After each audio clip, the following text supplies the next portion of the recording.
ओम शांति। ये कर्म की गति पार्ट 6 है।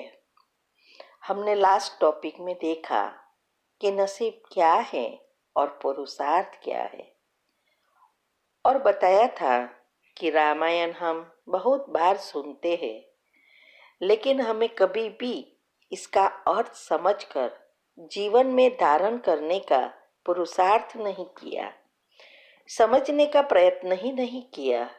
इसीलिए आज यह दुनिया नर्क तक पहुंच गई। बस समझते हैं कि यह सब भौतिक चीजों से ही सुख शांति मिलेगी, लेकिन ये सब चीजें अंदर की एनर्जी से ही मिलती है। यह स्थूल चीजें ही एनर्जी से बनती है, एनर्जी ही रियलिटी बनती है। ये सब बातें हम भूल गए हैं। इसीलिए किसी ने कहा है, happiness doesn't mean that you are out of problem, happiness means how you deal with the problem, and to deal with the problem you need to balance your mind, and to balance your mind you need to meditate। माना ये कहना चाहते हैं कि हम जो मानते हैं सुख भौतिक चीजों में ही समाया हुआ है, तो कहते हैं कि नहीं, ऐसा नहीं है कि हमें घर गाड़ी बंगला सब कुछ आ जाए तो हम सबसे सुखी हो जाए। नहीं, सुखी वह है कि जो कोई भी सिचुएशन आवे उसका सॉल्यूशन निकालकर उस प्रॉब्लम का निवारण कर हमेशा खुश रहे। और उस खुश रहने के लिए जरूरी है हमारे दोनों माइंड, माना conscious mind and subconscious mind, दोनों को बैलेंस में रखना बहुत आवश्यक है। तभी हम सबकॉन्शियस माइंड तक हमारे विचार पहुंचा सकेंगे। एंड ये करने के लिए मेडिटेशन जरूरी है, क्योंकि कर्म तो कितने भी पैसा होगा, लेकिन हमारे जो कर्म है वो तो आएगा ही, और उसको पार करना ही पुरुषार्थ है। और इसीलिए मेडिटेशन जरूरी है। आजकल दुनिया में मनुष्य हमेशा उल्टा ही करते हैं।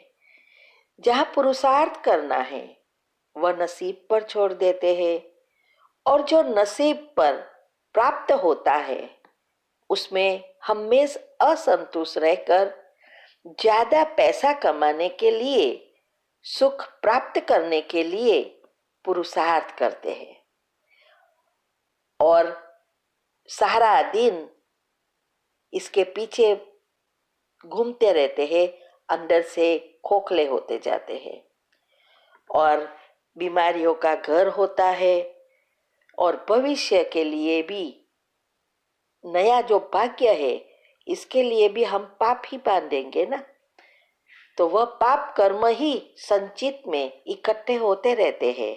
इसीलिए पुरुषार्थ और प्रारब्ध एक दूसरे के पूरक है।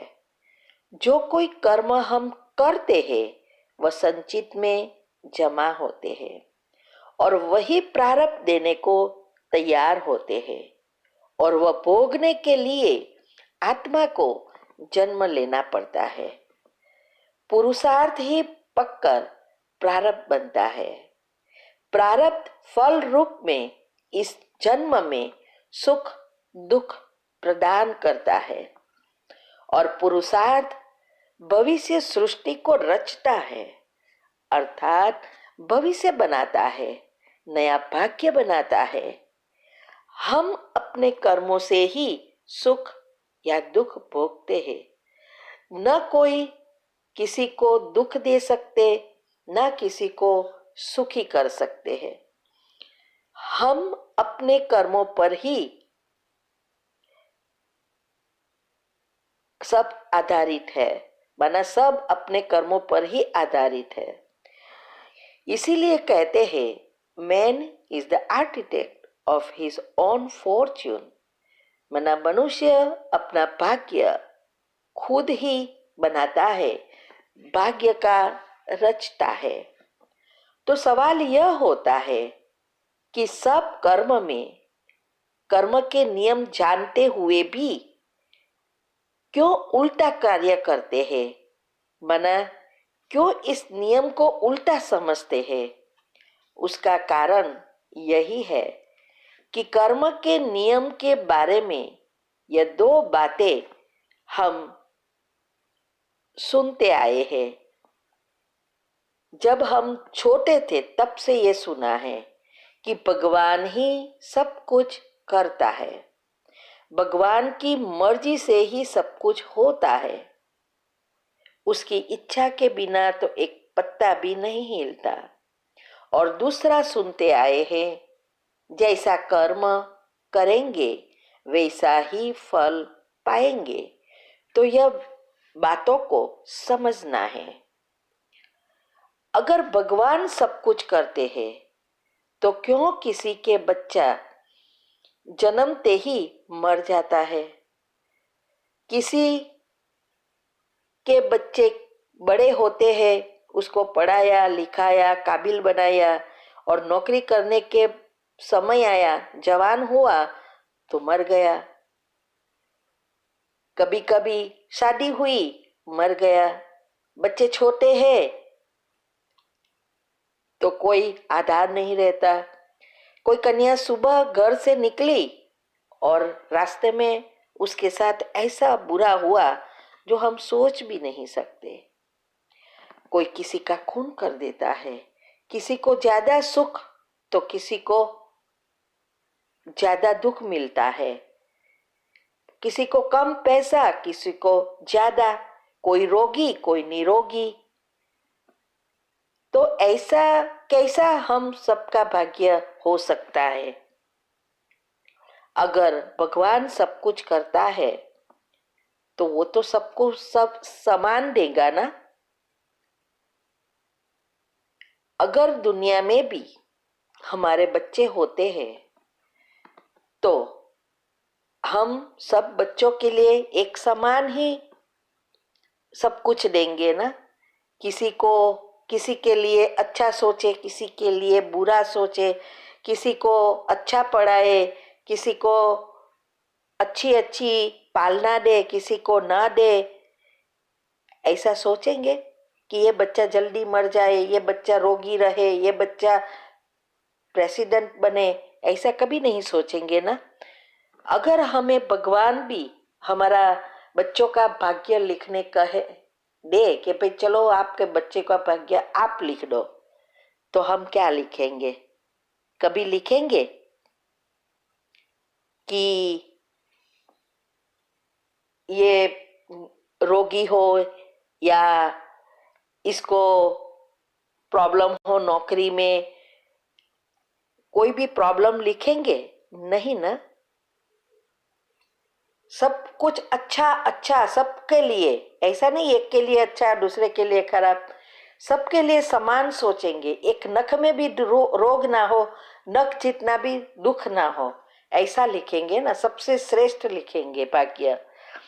तो सोचो, हम माता पिता होकर हमारे बच्चे को के भाग्य को पक्षपात नहीं कर सकते, तो भगवान जो सारे दुनिया की आत्माओं का बाप है, इसीलिए सब उसको याद करते हैं। तो क्या वो ऐसा कर सकता है, पक्षपात कर सकता है? वो तो सबको सुख ही देगा ना, अच्छा ही भाग्य लिखेगा ना। और दूसरी साइड पर हम कहते हैं कि हम अपने ही कर्म का फल भोग रहे हैं। एक साइड पर हुआ भगवान कर रहे हैं, दूसरी साइड पर हुआ हम अपने कर्म से ही सब कुछ भोगते हैं। जैसे कोई बीमार होते हैं और उस इतना बीमारी होती है जो मौत भी मांगते तो नहीं मिलता, इतनी बीमारी होती है तो क्या सोचते हैं? ऐसे ही कहते हैं ना कि इसने पिछले जन्म में कैसा पाप किया होगा जो इतनी उसको भोग रही है, मौत भी नहीं मिलता। और उस दूसरी साइड पर अगर हम किसी को एकदम अच्छा देखेंगे, सभी रीति से सुख, तो क्या कहेंगे? ऐसा ही कहेंगे ना कि इस आत्मा ने कैसा पिछले जन्म में कितना पुण्य किया होगा, अच्छे काम किए होंगे, तो उसको इतना अच्छा भाग्य मिला। तो ही तो ये सुखी है। तो इसका मतलब यह हुआ कि हमारे कर्म के अनुसार ही हम फल भोगते हैं, माना हमें फल मिलता है।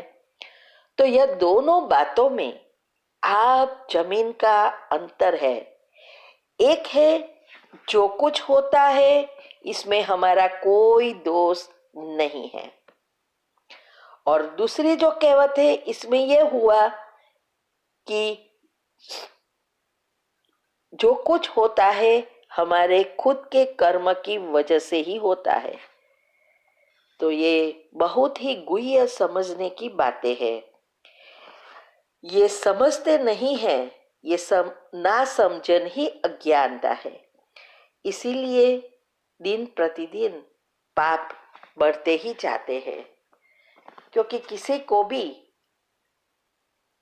भगवान का अभी डर ही नहीं रहा, क्योंकि पहचानते नहीं। और शास्त्रों में भी सब मिश्रण कर दिया है, डबल डबल बातें हैं, कंफ्यूजन बढ़ गए हैं। उन आज के बच्चे को भी सबके प्रश्न का उत्तर नहीं मिलने के कारण वह भी कंफ्यूज होते हैं और भक्ति से दूर होते जाते हैं। और संस्कार भी आसुरी संस्कार माना खराब आदतों में बदलते जाते हैं। आजकल सभी पेरेंट्स को माना माँ बाप को बच्चों का ही टेंशन रहता है, क्योंकि हम देखते हैं कि कैसे दुनिया बदलती जा रही है और हमारे बच्चों के बुरे संस्कार कब बन जाए किसी को भी पता नहीं है। लेकिन अगर हमें यह बात समझ आ जाए कि कर्म कैसे बनते हैं और हम उसका उपयोग करें, तो हम हमारे अच्छे भाग्य भी बना सकते हैं और हमारे बच्चों के भी अच्छे संस्कार व भाग्य बना सकते हैं और जीवन को सुंदर बनाकर सुख चैन से रह सकते हैं और हमारा बच्चों का भी भाग्य अच्छा बनाकर उसका जीवन भी बदल सकते हैं। हम पैसे के पीछे भागते हैं और इस चीजों पर ना ध्यान देने के कारण बच्चों का भी भाग्य जीवन नरक बना देते हैं। तो अभी पहले हमें समझना है, फिर वाइब्रेशन से बच्चों को भी परिवर्तन करना है या उसके अच्छे से अच्छे संस्कार बनाना है। तो यह समझने की बातें हैं कि भगवान कौन है, हम कौन हैं, भगवान कैसे इस सृष्टि पर आते हैं और कैसे भाग्य बनाने के लिए सिखाते हैं। वो भाग्य बनाता नहीं है, हमें भाग्य बनाने की चाबी देता है, सिखाता है और हमारे जीवन में कैसे उसको उपयोग करना है ये बताता है। इसीलिए कहावत है कि जब भगवान भाग्य बांटते थे तो क्या आप सो रहे थे? सोने का अर्थ है अज्ञान रूपी अंधकार में सोते रहना, ज्ञान रूपी प्रकाश को नहीं देखना। तो यह है एक कहावत। दूसरा यह भी हम जानते हैं, माना कहते हैं कि जैसा कर्म हम करेंगे वैसा ही फल मिलेगा। तो इसका मतलब यह हुआ कि जो कुछ हमारे साथ होता है उसके जवाबदार हम ही हैं, तो हमें ही उसको सुधारना पड़ेगा परिवर्तन करना पड़ेगा। आजकल मैंने देखा टीवी पर भी ये बहस चल रही है और प्रश्नों के उत्तर चल रहे हैं कि अगर भगवान होता तो ये दुनिया ऐसी नरक कैसे बन जाती, क्यों वो दुख देता है। बहुत कुछ बातें बताते हैं क्योंकि पता ही नहीं है कि भगवान का कार्य क्या है।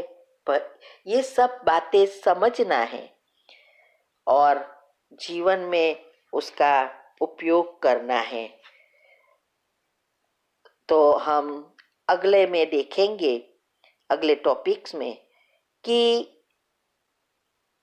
कोई भी फल, अगर कोई हमें दुख देता है, कुछ भी हमारे साथ गलत व्यवहार करता है, तो उसके वो कैसे वापिस आता है और वो सब बातें एग्जाम्पल के साथ अगले टॉपिक में हम मिलेंगे।